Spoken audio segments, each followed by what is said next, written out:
Good afternoon. This is Mohammed from Akram Insurance Advisory and Tax Firm. We are here on our webinar series, third for this year, best practices to launch alternative investment funds. I have a good panel with me to discuss all those things. I will start with Eric to make an intro, and then Steve, and then Simon. Go ahead, Eric. Thank you, Mohammed. Just quickly like to introduce myself. My name is Eric Warshal. I'm the president of Fund Associates. We're a full-service hedge fund administration services firm. We provide advisory services for pre-launch to emerging managers, as well as full monthly accounting and reporting once the managers get up and running. To start off with, when thinking about launching a fund, emerging managers typically launch with respect to relative to a particular strategy that they have interest in launching.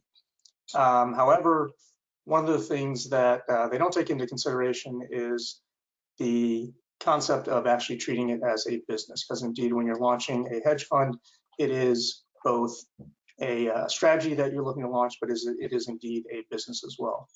So taking into consideration the cost benefit associated with launching a business is something that they need to take into account when first exploring a launch. Steve? Yes. Can you make an intro, then Simon can make an intro, then I can start asking questions. Absolutely.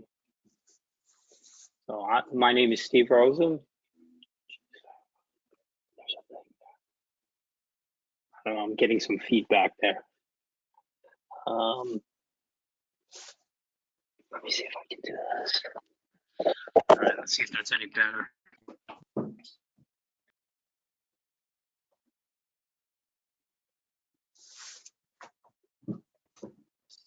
All right. Steve,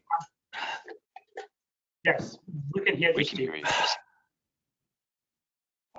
It kicked me out. Hold on. I got kicked out for some reason. Okay, hold on. Is that better now? We can listen to Steve. Yeah, we can hear you. No, we can't. Simon, go ahead. Okay. My name is Simon Riveles. I'm an attorney with over 20 years experience practicing law in New York. My firm, Riveles Wahab, is focused on setting up private funds of all kinds with a variety of strategies, including cryptocurrency, long-short equities, all types of liquid and illiquid strategies, both onshore and we work with offshore counsel. We also advise managers with respect to their registration obligations with the SEC and the CFTC. And we structure funds and their managers. And we're a boutique firm based out of New York and Connecticut with 4 associates and 2 partners. Awesome. Thank you. So let's start the conversation. Hopefully Steve can hear us well in the meantime. Eric, my question to you is building a fund like building your business? What your thoughts are on that? Thank you, Mohammed. I think I got ahead of myself earlier. I apologize. It is like building a business, and as I referenced on the introduction, inherently, typically when we see prospective clients that are looking to launch, oftentimes they're at the initial phase of exploring and doing their due diligence respective of what's entailed in launching a fund. So they're exploring different service providers and learning what the landscape looks like relative to typically them having a good trading strategy or investment strategy that has been successful for them, and they're looking to transition that into a full-fledged fund launch. But as I alluded to in the beginning, one of the hurdles that oftentimes when we're speaking with these emerging managers as they're doing their due diligence, that they don't oftentimes consider, and the way I basically frame the running of a fund is effectively there's 2 aspects towards running a fund. One is whatever the investment strategy is, whether it's equities, options, futures, forex, debt, ponies, whatever the case might be. And the second aspect of running the fund is running it as a business. And inherently, that entails being mindful of the costs associated with both launching as well as operating a business, the cost benefit of doing such a thing, ensuring that they identify what that entails as far as hitting critical mass with assets under management, which we can address down the line in this conversation. And then, of course, ensuring that they're putting together the correct infrastructure and resources and service providers are going to help them succeed. So it's the entire concept of actually launching a business structured around an investment strategy, as opposed to an emerging manager that just happens to be a good investor and then thinks it's just moving forward with the investment strategy. Awesome, thank you. Simon, my question to you is, what things you should consider when structuring the fund's strategy?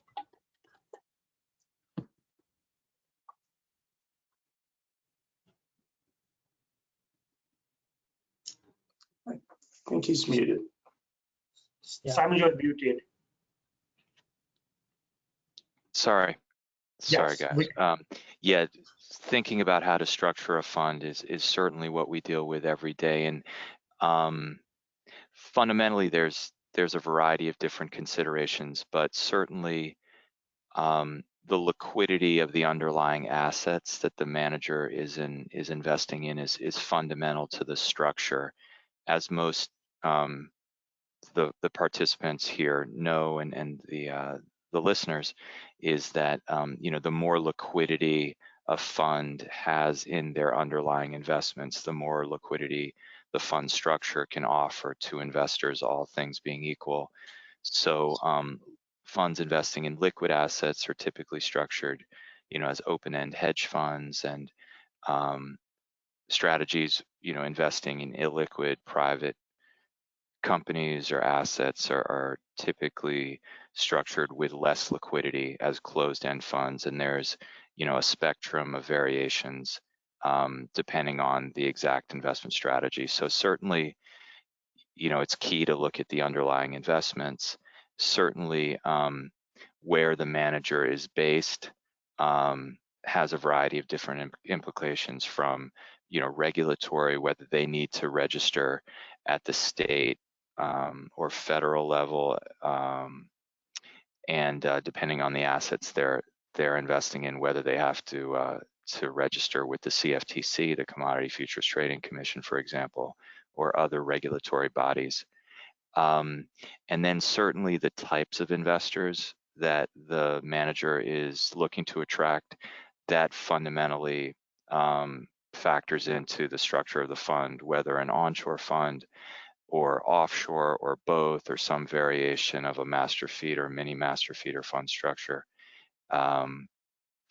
arises from those considerations. And then there's a variety of different permutations, as you drill down into the strategy with certain blocker structures to minimize effectively connected income with US sources, that certainly Steve and Mohammed can speak about. So from a strong fund structuring perspective, those are some issues to consider. And then, of course, the terms of the fund itself, the economics that the manager is offering to investors needs to be thought through seriously. If it's an open-end fund, but investing in some illiquid assets, side pocket structures need to be considered in conjunction with your fund auditor and administrator. And then certainly structuring the management company or management companies from a tax perspective is important. And then, of course, if the manager has partners, thinking through how to structure the management companies and the relationship, the economic relationship between the partners of who manage the fund and who controls the fund ultimately needs to be thought out in depth. Awesome, thank you. Simon, I have a follow-up question, and we got this question quite often. I thought it would be good for our participants to know. Sometimes attorneys structure management company and GP entities separately. Sometimes they combine those entities in one entity. Could you please shed some light? What's the best practice in that area? No, that's a great question, Mohammed. So certainly the domicile and the jurisdiction that the managers are based in factors into the structure of the management company. So for managers that are located in New York City or Texas or a few other jurisdictions, setting up two management companies, one that receives the performance allocation and the other that receives the management fee is standard. In that way, in New York City, a manager can avoid the city's 4% UBT tax on the performance fee, and similarly, in Texas, there's a franchise tax fee that typically would result in a separate management company being set up. There's also liability benefits, arguably, in a worst case scenario, to having a separate management company, especially if the manager plans on setting up multiple fund structures, where from a liability perspective, you would want to have separate general partner entities serving as the GP to each of those funds. So those are some of the considerations. Okay, awesome, thank you. I think it's quite helpful. Steve, can you hear us well? Yes. Okay, awesome, thank you. So can I ask, because I think it's an interrelated question, I think we should ask you first before we jump on Eric, but what are the tax implications are associated with structuring a hedge fund or any other alternative investment? Okay, so the first thing I will say is, before you even consider the tax implications, know your client base. Okay, know who your client list is, identify that list. Maybe they're all US clients, and you know, your tax structuring isn't going to be as difficult as if you have a mixture of domestic and non-domestic people. Or maybe you've got connections that are just all over the world and non-US people, right? All those three things are going to kind of draw you down a different path, right? You know if everybody's an individual, know if anybody is institutional, if you have retirement plans. All of those things are going to factor into the structure of your entity or entities, depending upon what you have. Assuming that you're going to do all individuals and some retirement plans, everything can be US domiciled, plain and simple, nothing to worry about. The bigger problem is when you have individuals, companies that are non-US people and institutionals, because they typically want nothing to do with US tax, which most of us don't anyway, but we have no choice being US citizens.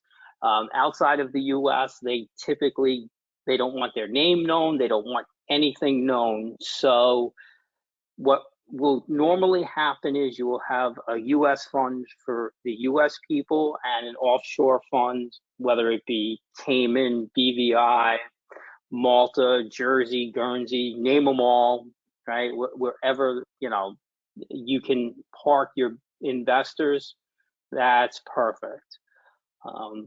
The other big thing there is, if you plan on going after or already know that you're going to have an institutional investor, you definitely want to have them parked in an offshore entity and make sure that all the income they're earning is not ECI income.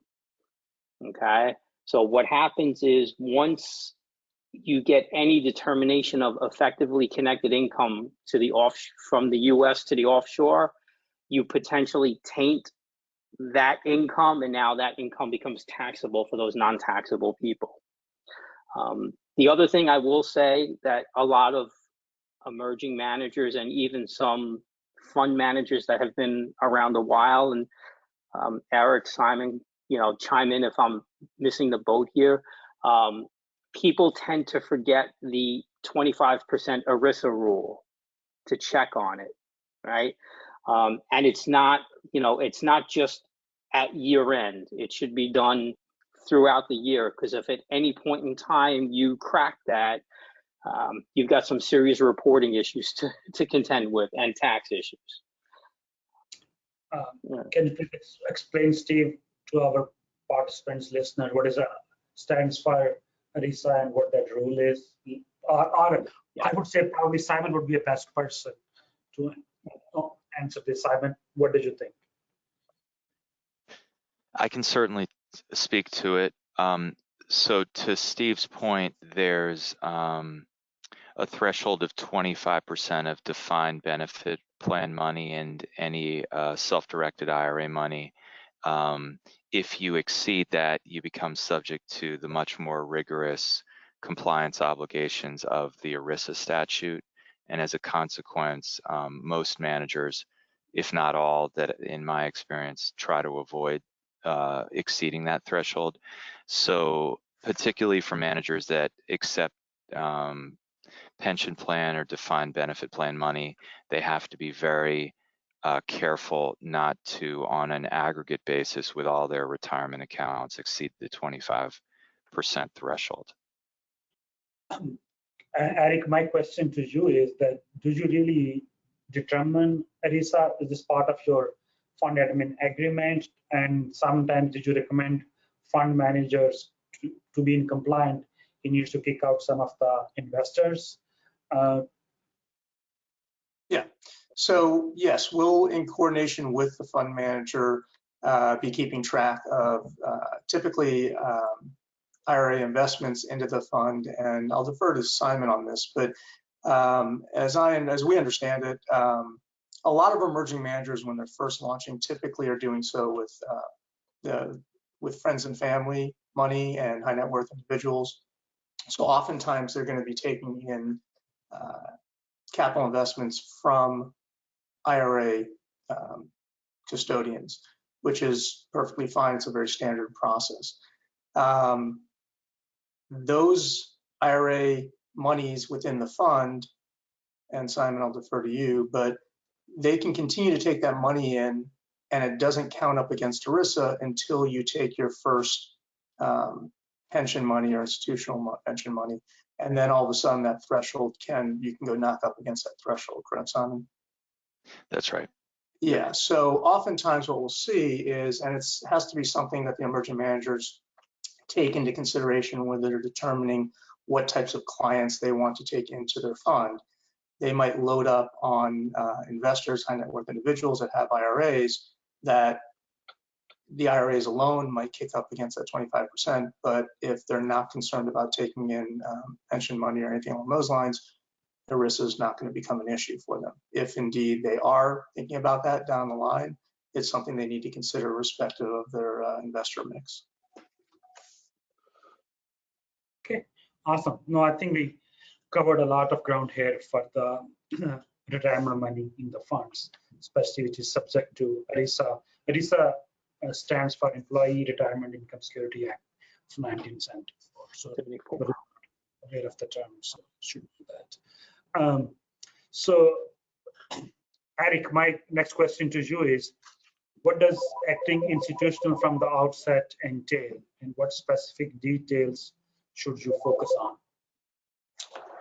So acting institutional from the outset, from our perspective, means setting up your fund with the intention of at least having an institutional infrastructure and setting up the resources in place to be able to, at least initially or down the road, accommodate for due diligence questionnaires from institutional investors and operational due diligence types of exercises to ensure that you're setting up a business and an infrastructure that is going to pass muster from institutional investors. Now, what that doesn't mean on the outset when you're launching a hedge fund as an emerging manager, doesn't mean that you have to spend an exorbitant amount of money and put in everything that an institutional investor would want from the get-go. What it does mean is being mindful of putting together the resources and the team that's going to be able to support you as an emerging manager. So typically, again, emerging managers are launching a fund because they have a prospect for a successful investment strategy. They want to and need to be able to focus on that investment strategy. So that means that they need to be able to leverage service providers, a team that's going to help them be successful. And when I say service providers, I mean fund formation attorneys, auditors, brokers, banks, admins, marketers, etc. The best thing that a emerging manager can do is choose the type of service provider that is going to help them succeed and be set up to basically have an institutional infrastructure, starting with the fund formation attorney. One of the pieces of advice that we hand out oftentimes is you don't want to choose, and this applies to fund formation attorney as well as auditors and some of the other providers, you don't want to use a fund formation attorney that perhaps has done 1 or 2 fund formations over a particular year. I would argue you want to choose, if I was a fund manager launching, you want to choose a fund formation attorney who has a predominant portion of their practice that actually focuses on fund formation. As a fund manager, that's your opportunity, the way I frame it, to basically, in your dialogue with that fund formation manager or fund formation attorney, they're going to be creating the limited partnership agreement and the private placement memorandum, collectively the offering documents that provide the guidance and the guidelines and the legal boundaries as to how you're going to run your fund and how you intend to run your fund. So ideally, you want to end up with a experienced fund formation attorney and a robust set of offering documents that will provide you the guardrails and the guidance as to how you are going to be running your fund. Again, with auditors, choosing a service provider and choosing the auditor, tax accountant that you're going to choose, the same thing applies. You don't want to choose your local CPA that you used for the last 15 years for your standard business.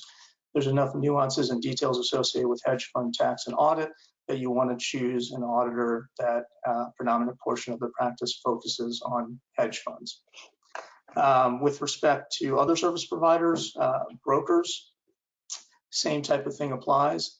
I often urge the emerging managers who might historically have been using a retail broker like a TD Ameritrade or E-Trade or something like that. That's not a good fit typically for institutional investors, and I would argue, depending upon the types of high net worth individuals and friends and family that are prospectively going to be investing in your fund and down the line family offices and institutions, they want to see an institutional type of broker that is going to be able to provide the stability as well as, for that matter, the robust reporting that both the administrator and down the line the auditor is going to want to have. So again, you want to choose wisely with respect to the service provider for the broker as well. And then banks is another service provider that's also something to be mindful of, in the sense that fund managers typically have the option, 2 options typically with respect to their banking resource. One is to go with a standard business checking account, which is fine, and a certain number of fund managers do that. But the other option is to go with an account that includes treasury and cash management services as a best practice. And that basically is having a secondary approver for the release of wires, which provides security controls and is going to give someone that's doing due diligence an opportunity to have a confidence level that controls are in place. And then lastly, I'll wind up with on the admin side of things, you want to choose a fund administrator that's going to provide you full service fund administration services, AML and KYC compliance, pulling in all the transactions from the broker as we spoke about, providing monthly accounting and reporting, and working hand in hand with the fund auditor and being able to provide financial statements and footnotes at the end of the year. Awesome. Thank you, Eric. It's time for the poll, and our first poll I'm going to launch now.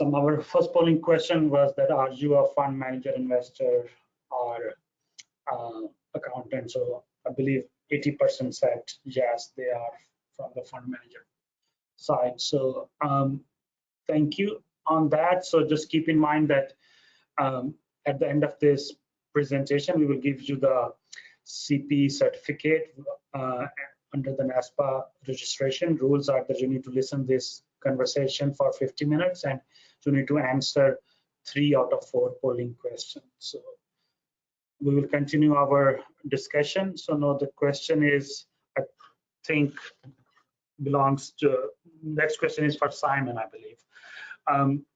Simon, what speaking points fund managers should focus on when communicating their value proposition to the investors? It's a great question. I think I would separate it out into several different frameworks. Certainly when discussing the strategy itself and the process that the manager uses to make investment decisions, the more clear and comprehensive that can be, I think reassures investors that they understand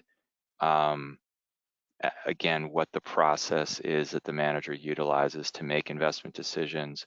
Also on the sell side, under what circumstances is the manager going to be selling the assets and fleshing that out as clearly and consistently as possible. Of course, arguably the more detailed that is, the more constrained the manager is in it's a double-edged sword insofar as the manager will of course need to generally keep to that framework depending on the flexibility that the strategy is drafted with from a legal perspective. So I would make that first point in terms of communicating the process for making investment decisions and sales. Then of course, just overall in terms of running the fund, the more thoughtful the manager is in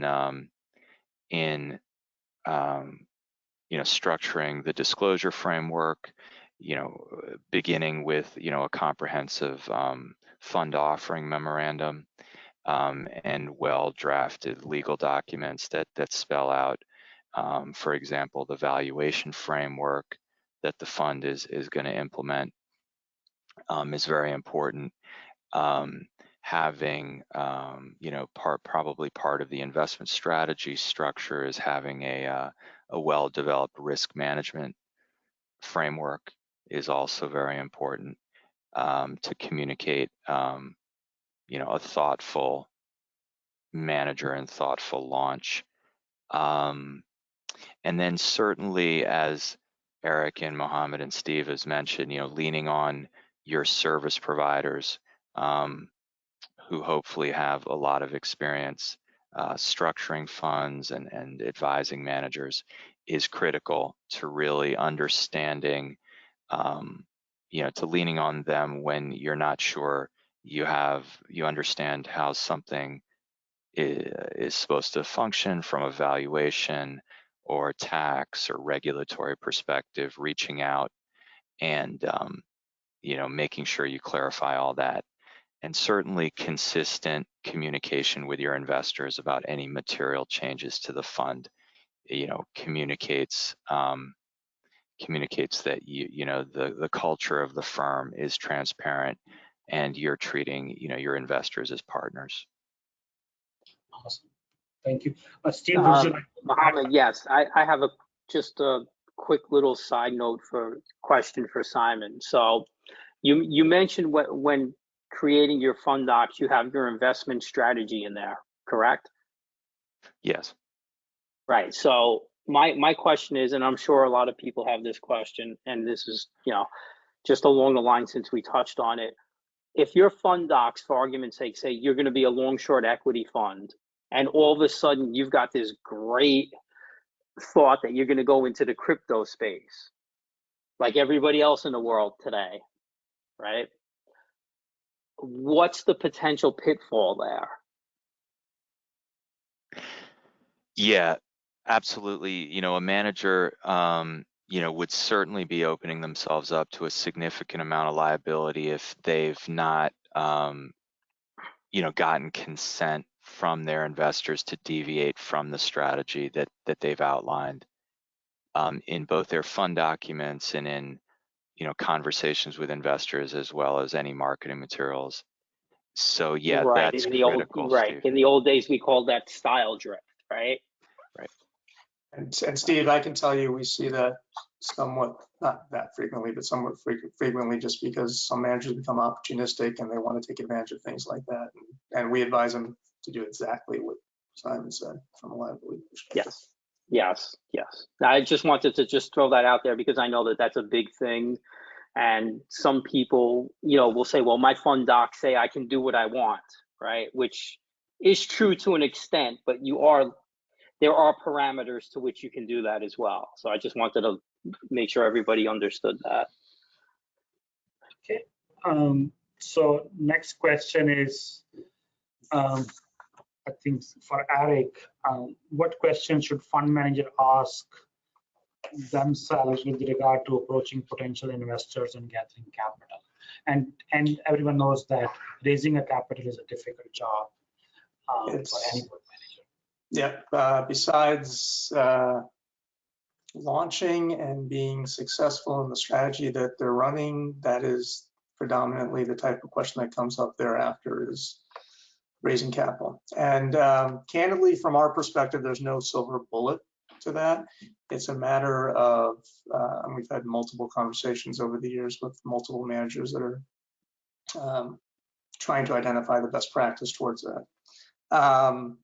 I would argue there's a number of things that a fund manager wants to do. They want to strategically identify what types of investors they're going to try to market towards, whether it is initially friends and family or high net worth individuals, or if they have access to family offices, making sure that their presentation material is professional, their pitch book has all the proper disclosures and disclaimers in there, and is also is done in a professional manner and doesn't look unprofessional, has the correct net versus gross returns, etc. Identifying whether or not it's worthwhile to employ the use of either third-party marketers or cap intro solutions. It's a difficult decision for emerging managers. Typically, emerging managers, especially if they're launching with not a terribly high asset under management pool, they have to accept the fact that institutional investors are not going to be clamoring to invest in their fund initially. Institutional managers don't want to be larger than a certain percentage of their fund typically. So finding a third-party marketer that is prospectively going to have access to the correct type of investor is the first thing that will line up with them. And also they have to do a cost benefit respective of how that third-party marketer might charge them, whether it's going to be monthly or just a percentage of capital raised, etc. Cap intro solutions can be a very useful opportunity for emerging managers. One of the caveats I throw out there is most, especially institutional level brokers, are going to offer cap intro solutions as part of their service offering. They're worthwhile to take advantage of, but I would not choose a broker based off that. But if they have the opportunity to utilize them for reasonable cost, they are also a solution. And conferences, of course, if you can target the conferences effectively, depending upon doing your due diligence and the cost associated with attendance of those conferences, can also be a worthwhile effort. Simon or Steve, would you like to add, because this is the most difficult part for any fund manager to raise capital, any best practice you can share? You know, I would just say in the case like this, you know, as Eric said, obviously most emerging first-time managers are going to lean on friends and family. Lean on them to lean on their friends. Just throw the net out as wide as you can, right? Just, you know, like the old commercial, they'll tell two friends and they'll tell two friends and so on and so on. If you can get that and get some traction, you know, eventually your dart is going to hit somebody, right? You know, and you know, I think everybody needs to understand that when they first launch, if you get 35-40% of what people say they were going to give you, you're doing pretty good. Yeah, that is inherently always the case. The verbally committed capital and money in the bank, we've seen that time and time again, are always two different things. Yep. And many managers, you know, grapple with whether they should try to market the fund to the public initially, and there's certain additional compliance requirements that come with that. We've found that it's generally best, as Steve said, to start with friends and family. You know, take the year or two that it takes to build a track record, and then if things have gone well, you can broaden, you know, your marketing to the public and try to use social media to drum up additional interest. What I would certainly say is, to the extent a manager can become a thought leader in any particular, you know, with respect to the strategy that they're focused on, you know, can really leapfrog their marketing efforts. You know, we've seen that in the crypto space, especially, where you know, managers that have unique insight into the crypto markets or certain crypto investments, and really provide value in terms of their thought process with regard to what assets are valuable, has really, you know, taken them to the next level in terms of capital raising. So Simon, you hit a very good point that under the law, I think during Obama era, they gave a permission to raise capital from the public, but there's a misconception, right?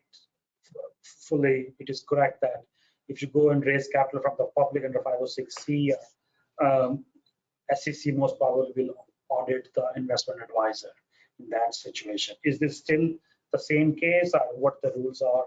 Can you tell them a little bit more to the fund manager who are thinking on those lines? What are pros and cons to raise capital from the social media sites? No, absolutely.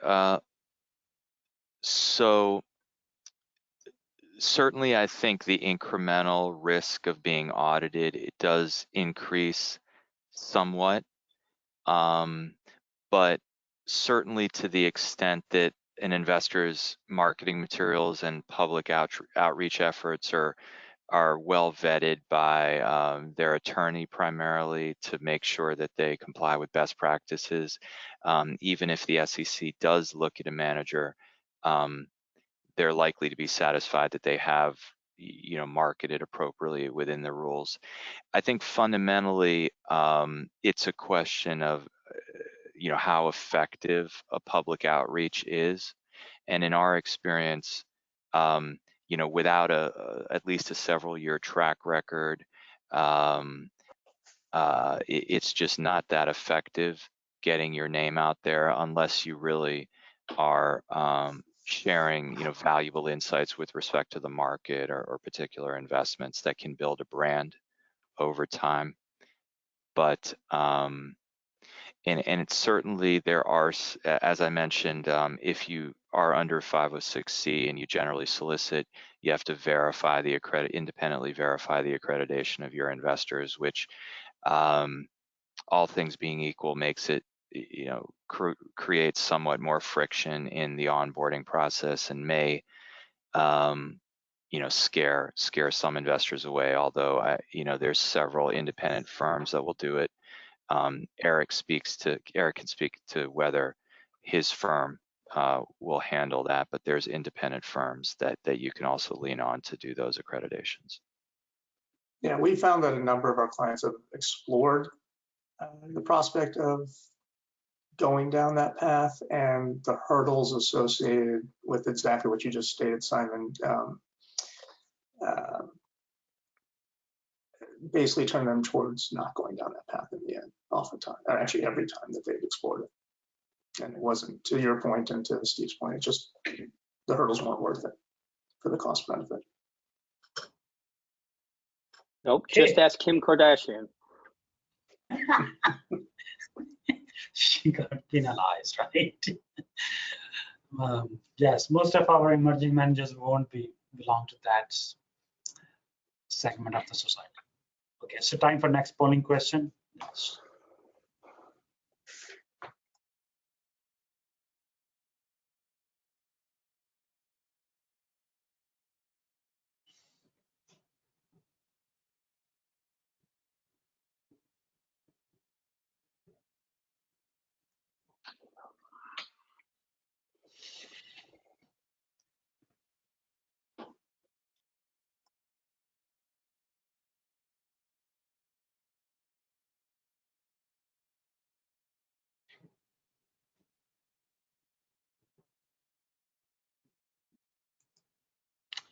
Okay, the question was, what is the critical number fund manager is trying to achieve from capital standpoint? And we have 4 options: 5 to 10 million, 10 to 25 million, 25 to 50 million, or 50 to 100 million. So 50% people say 10 to 25 million is a critical number for them to raise capital. 25 from 5 to 10, and 25 from 50 to 100. Okay, so let's go to the next segment, which I believe Steve will help us on that regarding transparency. It is a buzzword we listen all the time from everyone, but Steve, how does being transparent help fund managers in the long run? Well, you know, fund managers and, you know, Eric and I'm sure Simon both know this and inherently don't want to be transparent, right? They don't want you to know what their portfolio looks like. They don't want you to know who their industry connections are. They don't want you to know all that stuff because they want to charge you for that stuff, right? They want to make money for you. They want to do all that stuff. The flip side is being transparent not only with your investors, potential investors, service providers, gives everybody a certain level of comfort that you are on the up and up, and whatever is going to happen, you're doing your fiduciary duty in handling their money and keeping everybody informed. And, you know, if something should go awry down the line, you've done everything to keep everybody in the loop. There's nobody missing from, you know, the communication circle, whether it's the lowest level of investor you have all the way up to, you know, the highest service provider that you have. Everybody should be all knowing. This way, like I said, if anything were to happen, you did your best and nobody can say different. It also gives the service providers comfort in being your service provider, right? You know,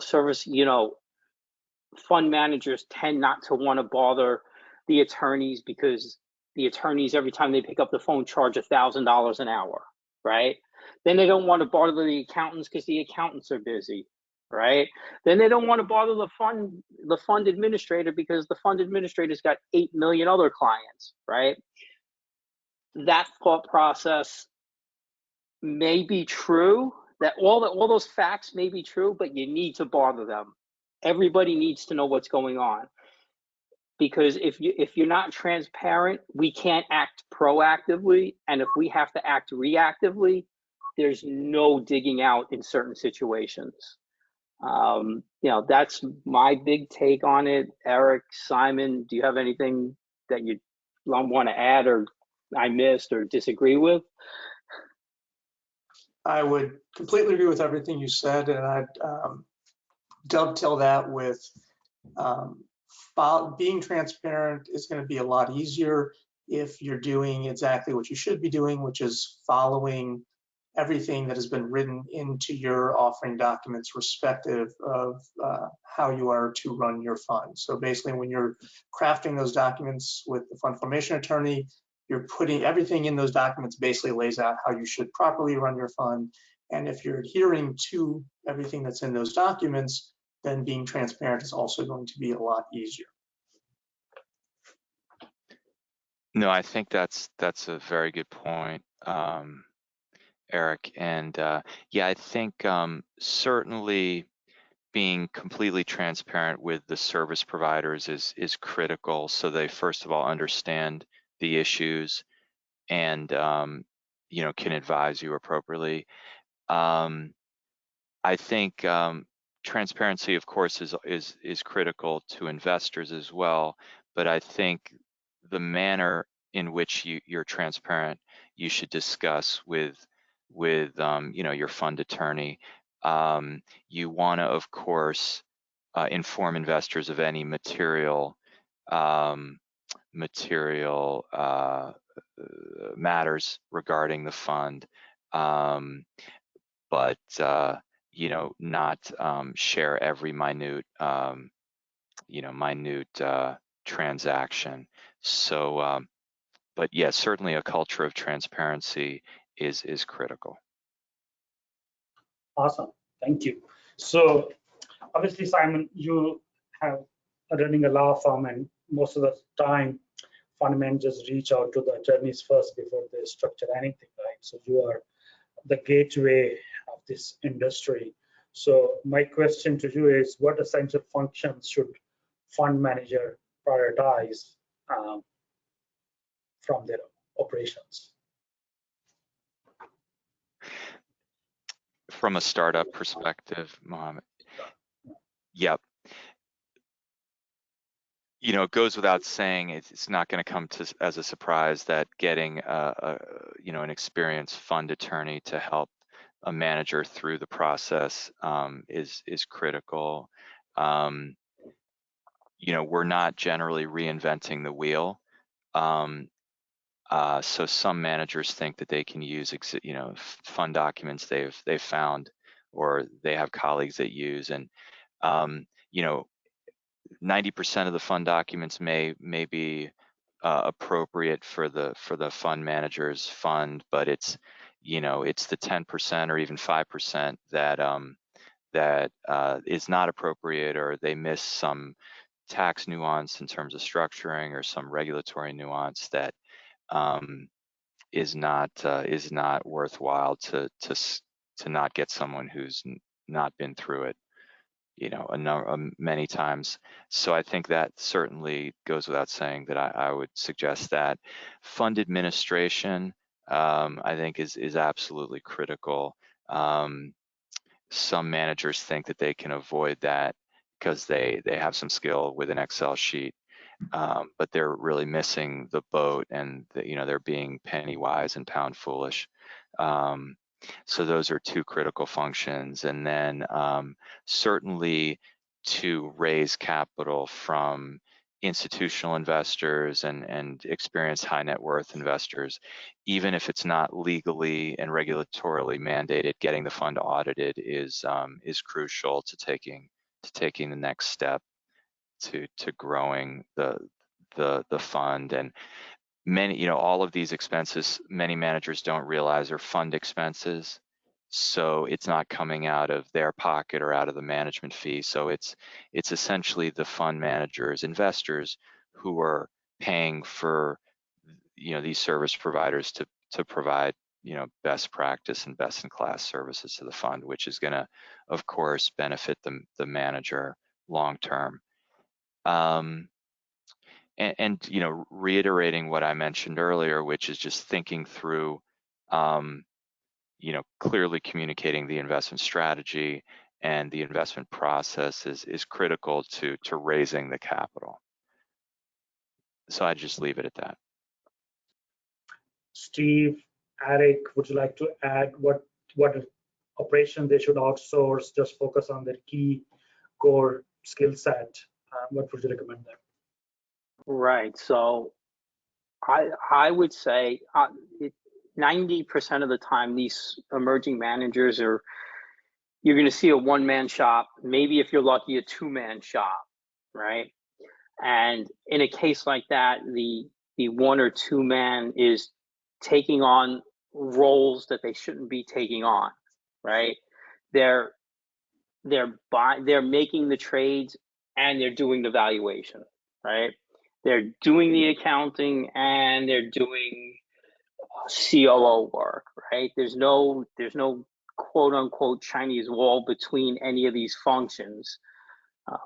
You know, and we understand that in the beginning, you know, especially in that first year, you may have no choice but to do that. But as soon as you get to a point where you can start to outsource, you know, a chief compliance officer role or a CFO role, you might want to consider that, because that will also help you when you go in front of your potential investors to see that there's segregation of duties there and there's not one person in control of everything. Yeah, and I would tack onto that. I agree with both what Simon and Steve stated. And I would say, especially, we see the same thing when the emerging managers are first launching and it's a 1 or 2 man shop, they just by necessity have to accommodate for certain things on their own. They can certainly leverage outsourced, cost-effective outsourced solutions, whether they're leveraging, you know, perhaps even just an outsourced compliance company or even their fund formation attorney for certain compliance. What I'd also throw in there is at least being mindful to actually put pen to paper and have a roadmap for what they think their growth is going to look like and how they're going to divvy up those responsibilities down the road will also be something that prospective investors, whether they're institutional or otherwise, will appreciate to see that they actually have, you know, a plan for move forward as they hopefully continue to grow. Right, and just I just want to pay one other thing on that, that the potential investors, when they're doing their due diligence and they ask that question, if you have that mapped out, you know, they may not come into your fund today, but they may revisit you down the line and give you a nice chunk of money. Yeah. Just because you were able to say, this is my plan, and you adhered to it. Yeah. Awesome. I think it's time for next polling question, I believe, right? Let's go for that.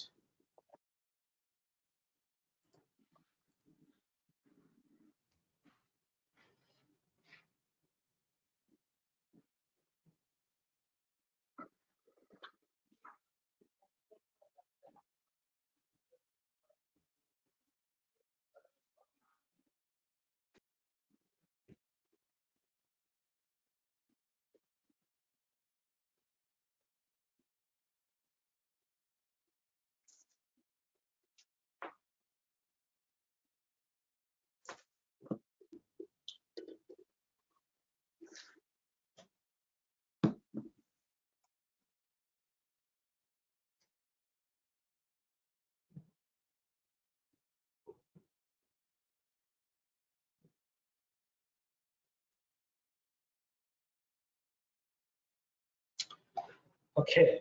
The question was, we asked that how long will it take to launch a successful investment fund private? And I think we start with the different options, 3 to 4 weeks, 4 to 8 weeks, 8 to 12 weeks.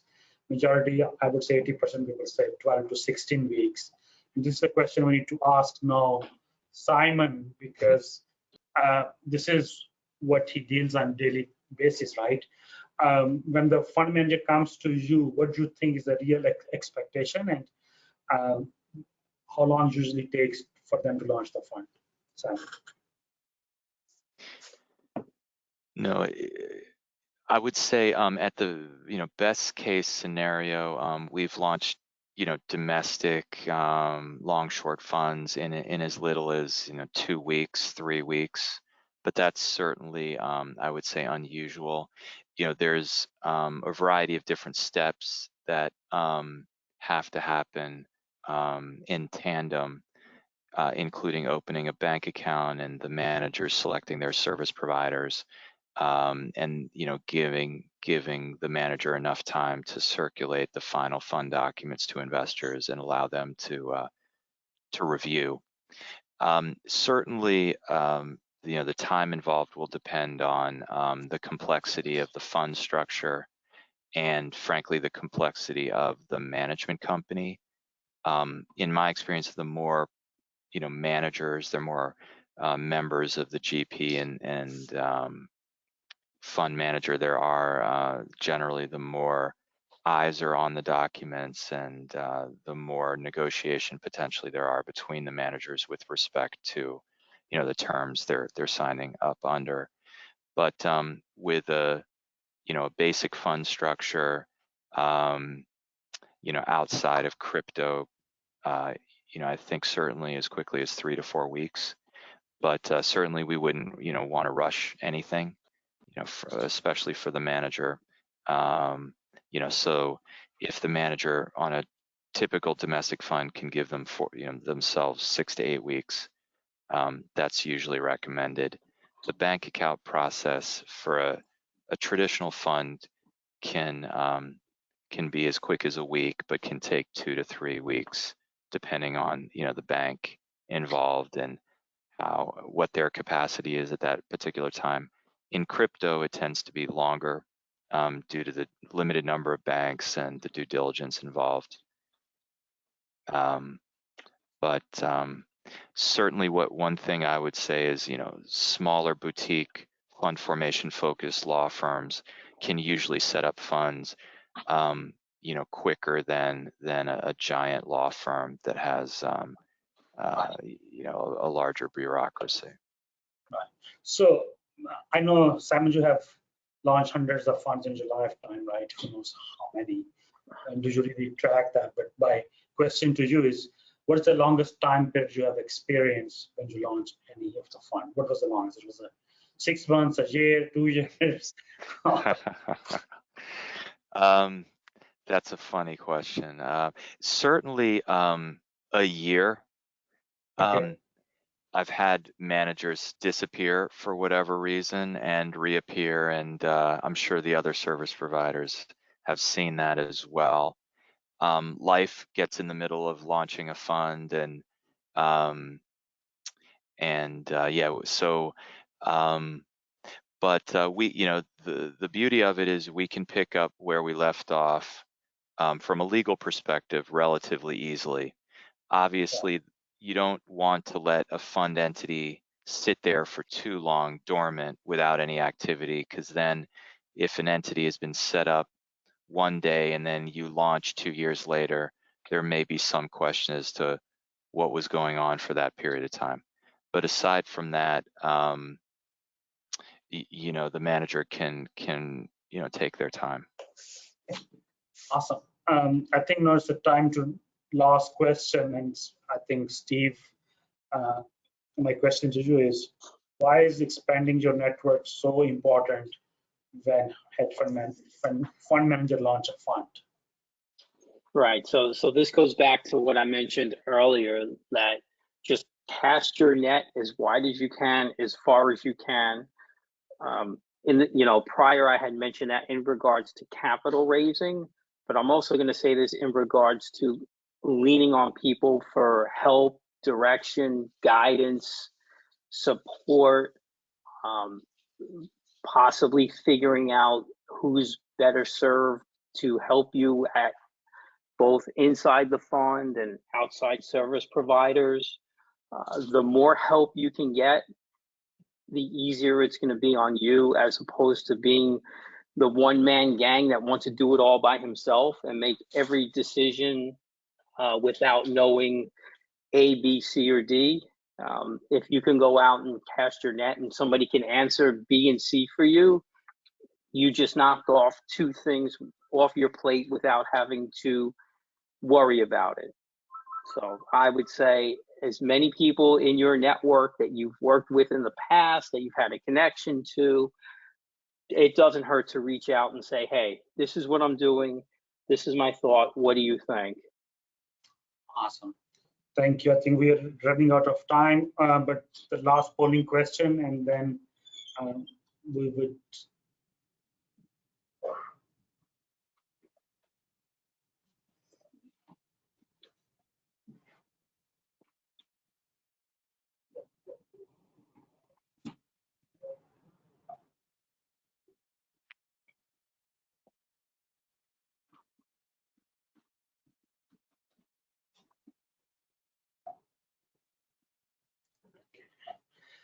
The last polling question we asked was, did you enjoy listening our webinars? 100% said yes. I'm not sure they are diplomatic or they're true in their feelings. No, they just want the CPEs.